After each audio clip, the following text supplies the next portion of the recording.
Playing ഗൈസും ഹാദിഷും ഹാമിസുമാണ്. നമ്മളാണെങ്കിൽ explanation video ഇടാനാണ് ഇന്ന് വന്നിരിക്കുന്നത്. നമുക്ക് കുറേ കാര്യങ്ങൾ പറഞ്ഞിട്ടുണ്ട്. ഷാഡോ റണ്ണ് നിങ്ങൾ വെയിറ്റ് ചെയ്യാമെന്നറിയാം. ഏകദേശം ഒരു മാസം പറയും ഇപ്പോൾ ആ ടീസർ റിലീസ് ചെയ്തു. നമ്മൾ എന്തായാലും പെട്ടെന്ന് തന്നെ ഷാഡോ റണ്ണ് റിലീസ് ചെയ്യാം. അത് കാരണം സ്ക്രിപ്റ്റ് ഒന്നും കൂടെ എഴുതണം. പിന്നെ നമ്മൾ ഷൂട്ട് ചെയ്യാൻ ശ്രമിച്ചത് ശരിയായില്ല. പിന്നെ നമ്മളുടെ ഈ ആക്ടേഴ്സാണല്ലോ വരുന്നത്, അതുകൊണ്ട് കുറേ കുഴപ്പമുണ്ട്. കാരണം കുറച്ച് ഷൂട്ട് ചെയ്തിട്ടുണ്ട്, പക്ഷെ അത് കൊള്ളില്ലായിരുന്നു. അതുകൊണ്ട് നമ്മൾ വീണ്ടും റീഷൂട്ട് ചെയ്യാൻ പോകും. അതുകൊണ്ട് ഗൈസ് നിങ്ങൾ കാത്തിരിക്കണം. നമ്മൾക്ക് ഇത് ക്വാളിറ്റി വീഡിയോ ആയിരിക്കും. സ്റ്റാൻഡ് ഓഫിനേക്കാൾ അടിപൊളിയായിരിക്കും. സ്റ്റാൻഡ് ഓഫിന് ബെസ്റ്റ് സക്സസ് ആയിരിക്കും. അതുകൊണ്ട് നിങ്ങൾ എന്തായാലും കാത്തിരിക്കണം.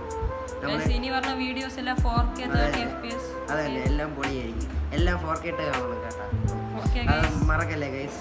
പിന്നെ ഒരു കാര്യം കൂടെ ഉണ്ട് ഗൈസ്, നമ്മളുടെ ഇനി വരുന്ന വീഡിയോസ് ഇനി ചെറിയ ഗ്യാപ്പാണ്. കാരണം നമ്മൾ 10ാം ക്ലാസ്സിൽ പഠിക്കുമ്പോൾ ഇത്തിരി കുഴപ്പങ്ങളൊക്കെ ടൈമേ കാണത്തില്ല. അതുകൊണ്ട് ഈ വീഡിയോ കഴിഞ്ഞിട്ട് കുറച്ച് സ്ലോ ആയിരിക്കുമല്ലേ. അതുകൊണ്ട് ഗൈസ് വെയിറ്റ് ചെയ്യണം. പക്ഷേ കുഴപ്പമില്ല, നിങ്ങളെല്ലാവരും നമ്മളെ വിശ്വസിക്കണമെന്ന് അറിയും. താങ്ക് യു, നന്ദി, നമസ്കാരം. ഇതിൽ നല്ല വീഡിയോസ് അടുത്ത വീഡിയോസിൽ വരാം. ടാറ്റാ, bye bye, see you again later.